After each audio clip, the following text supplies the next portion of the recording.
श्रीशैलेश दयापात्रं देभक्त्यादिगुणार्णवं यतीन्द्र प्राणं वन्दे रम्यजामातरं मुनिम् ஆழ்வார் எம்பெருமானார் ஜீயர் திருவடிகளே சரணம். ராமார்த்த பதச்சாயா கோவிந்தாஹ்வான பாயினி ததாயார்த்த ஸ்வரூபாசா ஜீயன் மத் விஸ்ரமஸ்தலி. இன்னைக்கு எம்பாருடைய 1000வது திருநட்சத்திரம். சுவாமி எம்பெருமானாருடைய பதச்சாயை என்றே சுவாமி பராசர பட்டர் அவரை புகழ்ந்திருக்கார் அவருடைய தனியன்ல. ராமானுஜ பதச்சாய கோவிந்தாஹ்வான பாயினி, இன்னைக்கும் எம்பெருமானாரை பிரிந்து இருக்காதவர் அனபாயினி அப்படின்னதா எம்பாரை புகழ்ந்திருக்கார். அந்த எம்பாராகியவர் ஓரான்வழி ஆச்சாரியர்களிலே எம்பெருமானாருக்கு அப்புறமா தரிசன நிர்வாகராக ஸ்தாபிக்கப்பட்டார்.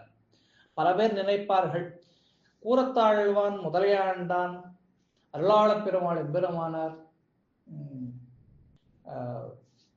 திருக்குறுகை பிரான் பிள்ளான் போன்ற பெரிய பெரிய மகா ஆச்சாரியர்கள் இருக்கிறச்சே ஏன் எம்பாரைத்தான் எம்பெருமானார் தரிசன நிர்வாகராக நியமித்தனர்?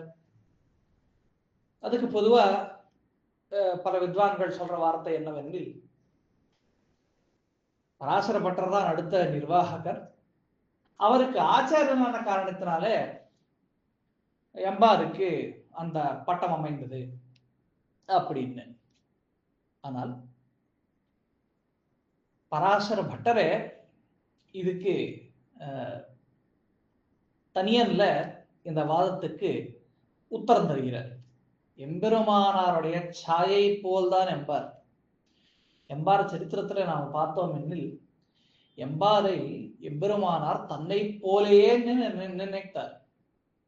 தம்முடைய திருநாமத்தை தான் எம்பாருக்கு காசாய திருதனங்களை அளித்து சந்நியாசத்தை கொடுத்த போது எம்பெருமானாரன்னே பேர் சூட்டினார். அப்போ எம்பார் உமக்கடியனை சமமாக நான் அடியன் கருதுகிறது கிடையாது, நீர் என்னை ஆட்கொண்டவர், இந்த பேர் அடியனுக்கு தகாதுன்னு சொன்ன போது அதை எம்பார் அப்படின்னு சுருக்கினார் எம்பெருமானார்.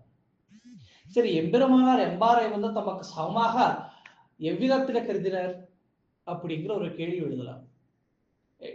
எழலாம். எம்பெருமானாரை போலே எம்பாரும் தரிசன நிர்வாகம் பண்ண சாமர்த்தியம் இருந்தவர். எம்பார் முக்கியமா அவர் பெரிய திருமல் நம்பிகளிடத்திலேயே எம்பெருமானாருக்கு உண்மை சொல்லணும்னா எம்பெருமானாரோட சிஷ்யர் கிடையாது. எம்பார் பெரிய திருமல் நம்பிகளுடைய சிஷ்யர். அவர் எம்பெருமானாருக்கு சகாத்தியாயன்னு ஒரு ஒரு ரெஸ்பெக்ட்ல சொல்லலாம். ஆனாலும் பெரிய திருமல் நம்பிகள் இடத்திலே அவர் சகல சாஸ்திரங்களையும் வேதாந்தார்த்தங்களையும் முக்கியமா திவ்ய பிரபந்தங்களில் அத்தனைக்கும் அர்த்த விசேஷங்களையும் பெற்றார். அவருக்கு சகஜமாகவே வைராக்கியம் அமைந்திருந்தது. பரம ரசிகாகிரேசரானவர் என்பார். பரமாத்மனி யோரக்தோ விரக்தோ பரமாத்மனி அப்படிங்கிற புராணவச்சனம் போல அவருக்கு பரமாத்மனி ரக்தா விரக்த அபரமாத்மனி, பெருமாள் எந்த விஷயத்திலையும் அவருக்கு ரக்தி கிடையாது. கேவலம் பகவத் விஷயத்துல மட்டும்தான் அவருக்கு நோக்கம் இருக்கிற காரணத்தினாலே சகஜமாக இதர சமஸ்தமான சாம்சாரிக விஷயங்களிலும் அவருக்கு விரக்தி ஏற்பட்டிருந்தது. அவருக்கு எக்காலத்திலையும் இருட்டு அப்படிங்கிறது அனுபவத்துக்கே வரவில்லை. ஏனெனில் அவருக்கு சர்வதேச காலாவஸ்தைகளிலும் அந்தர்யாமியுடைய அனுபவம் ஆயிண்டே இருந்தது. அப்படிப்பட்ட எம்பாருடைய வாழி திருநாமத்தில பொய்கை முதல் பதின்மர் கலை பொருளரை போன் வாழி அப்படின்னு நாம பார்க்கிறோம். எம்பெருமானார் எப்படி சம்ஸ்கிருத வேதாந்தத்துக்கு பிரம்மசூத்திரங்களுக்கு பாஷ்யங்களை எழுதி வேதாந்த அர்த்தங்களை எப்படி பிரகாசப்படுத்தினாரோ, எம்பார் அதே போல் திவ்ய பிரபந்தங்களுக்கு இருக்கிற அத்தனை அர்த்தங்களையும் பிரகாசப்படுத்தி பிரவச்சனம் பண்ணினார்.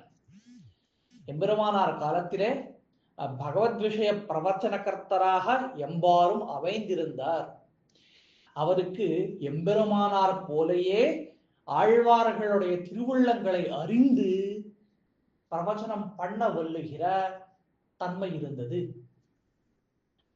எம்பார் எப்பேற்பட்ட ரசிகர் எனில் அவருடைய நிர்வாகங்கள், எம்பாருடைய நிர்வாகங்கள் பல பாசுரங்களுக்கு பகவத் விஷயத்துல பெரியாழ்வார் திருமொழியில, பெரிய திருமொழியில பல இடங்களிலே நாம பெரியவாச்சான் பிள்ளை சுவாமி எம்பாருக்கு அப்புறமா வந்த ஆச்சாரியர்கள் எல்லாம் அந்த நிர்வாகங்களை வைத்துக் கொண்டு தான் அர்த்த நிர்ணயம் பண்ணியிருக்கிறார். ஒருவேளை எம்பாருடைய அந்த நிர்வாகங்கள் இல்லவே எனில் இந்த பாசுரங்களுடைய உட்கருத்துக்கள் நமக்கு இன்னைக்கு புரியாது. சுவாமி எம்பார் தான் முதலிலே சரமோபாய விஷயத்தை எடுத்துக்காட்டி பரகத ஸ்ரீகார விஷயத்தையும் வெளிப்படையாக சொன்னது பராசரப்பட்டிருக்கு. அப்படிப்பட்ட எம்பார் ஆழ்வாரை போல் தன்மையுடையவர், எம்பெருமானாருக்கு சமமானவர் என்றே எம்பெருமானாரே கருதினார். பிள்ளானோ பட்டரோ ஆழ்வானோ ஆண்டானோ இவா எல்லாம் எம்பெருமானார் இடத்திலே பாட்டத்தை கத்து விஷயங்களை ஹிருத்யங்கம் ஆக்கி கொண்டு பிரவச்சனம் பண்ணினார். ஆனா எம்பெருமானாரை தியானித்தே அந்த விஷயங்கள் எல்லாம் பெற்றார். எம்பெருமானார் தன் ஹிருதயத்திலே வைத்துக் கொண்டே தமக்கு சர்வ விஷயங்களும் ஹிருத்யங்கமும் ஆக்கி கொண்டார். அப்படிப்பட்ட எம்பார் எம்பெருமானார் இடத்திலிருந்து வேறுபட்ட ஒரு ஒரு ஒரு வஸ்துவாகவே தம்மை தாம் கருது கொள்ளவில்லை. எம்பெருமானாரோ அப்படி பார்க்கவில்லை. முதலையாண்டான் கூறத்தாழ்வானை தண்ட காஷாயங்களாகவும் தண்ட பவித்திரங்களாகவும் வடுகு காஷாயமாகவும் தமக்கு பிரதகான விஷயங்களாக பார்த்தார். ஆனால் எம்பாரை தம்மிடத்திலிருந்து பிரதக் ஆன ஒரு விஷயமாகவே எம்பெருமானார் கருதவில்லை. அதனால் எம்பெருமானாருடைய எக்ஸ்டென்ஷன், எம்பெருமானாரை போலவே எம்பெருமானாருக்கு இருக்கிற அத்தனை சாமர்த்தியமும் உள்ளவரான காரணத்தினால்தான் எம்பாரை அடுத்த தரிசன நிர்வாகராக எம்பெருமானார் நியமித்தார். அவருக்கு அந்த இந்த சாமர்த்தியம் இதர ஆச்சாரியர்களுக்கு இருக்கவில்லையா அப்படின்னா அது கிடையாது, எல்லாருக்கும் இருந்தது. ஆனா எம்பார் எம்பெருமானார் போலவே இருந்தார் என்கிற காரணத்தினாலே பராசர பட்டர் அந்த ஸ்தானத்துக்கு வர வரைக்கும் எம்பெருமானாரே நிர்வாகம் பண்ணத்தக்கது. ஆனா அவர் சரீரத்தை இந்த சர்ம விக்கிரகத்தை விட வேண்டிய சமயம் ஆசன்னமான போது இன்னும் கொஞ்ச நாள் அவர் இங்கே தங்கி இருக்க வேண்டிய சூழ்நிலை. எப்படி தங்குவதுன்னா எம்பார் மூலமாகத்தான் எம்பெருமானார் தங்கினார், எம்பாரே எம்பெருமானாராக திகழ்ந்தார். அவர் இருவருக்கும் வேதமே இல்லை அப்படிங்கிற மாதிரி இருந்து அந்த அளவுக்கு எம்பார் தரிசன நிர்வாகம் பண்ண சமர்த்தராயிருந்தார். ஆழ்வார்களுடைய உட்கருத்துக்களை அப்படி உட்கொண்டிருந்தார், பிரகாசமாக்கினார். எம்பாருடைய நிர்வாகங்கள் இல்லவே எனில் நமக்கு இன்னைக்கு அருளிச் செயலின் ரகசியங்கள் புரியவே புரியாது. திருப்பாவையிலே எம்பாருடைய ஐதிஹ்யங்களை பெரியவாச்சான் பிள்ளை காட்டியிருக்கார். முமுட்சுப்படியிலே மணவாள மாமன்கள் எம்பாருடைய ஐதிஹ்யங்களை காட்டுறார். எம்பாருடைய ஐதிஹ்யங்கள் வார்த்தாமாவையிலே நாம் பின்மடகலாம் பெருமாள் ஜியர் வார்த்தைகளிலே பார்க்கலாம். பெரிய திருமொழியிலே, பெருமாள் திருமொழியிலே, பெரியாழ்வார் திருமொழியிலே, திருவாய்மொழி ஈடுல அளவே இல்லாத இடங்களிலே எம்பாருடைய ஐதிஹ்யங்களும் எம்பாருடைய நிர்வாகங்களும் சொல்லப்பட்டிருக்கு. பிள்ளான் எம்பாரிடத்துல பாடம் கத்தவர். பல பேருக்கு இந்த விஷயம் தெரியாது. ஒரு முறை நஞ்சியர் பிள்ளான் இடத்துல பெருமாளுக்கு சொரூப வியாப்தி உண்டா, விக்கிரக வியாப்தி உண்டா, இது அருளிச்செயல் எங்க காணலாம் அப்படிங்கிற விஷயத்தை பிள்ளான் இடத்துல கேட்டபோது நஞ்சியருக்கு பிள்ளான் சொல்லுவார், எம்பெருமானார் பெருமாளுக்கு சர்வேடங்களிலும் சொரூப வியாப்தி உண்டு. ஆனால் எம்பார் ஞானிகள்,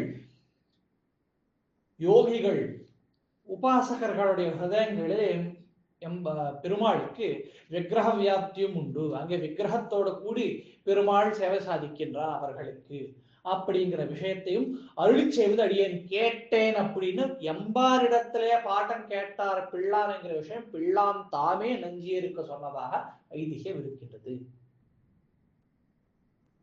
இப்படிப்பட்ட எம்பாருடைய வைபவம் அவாங்மன சகோச்சரமானது. எம்பார திருவிடுகளே சரணம். ஆழ்வார் எம்பெருமானார் ஜியர் திருவிடுகளே சரணம்.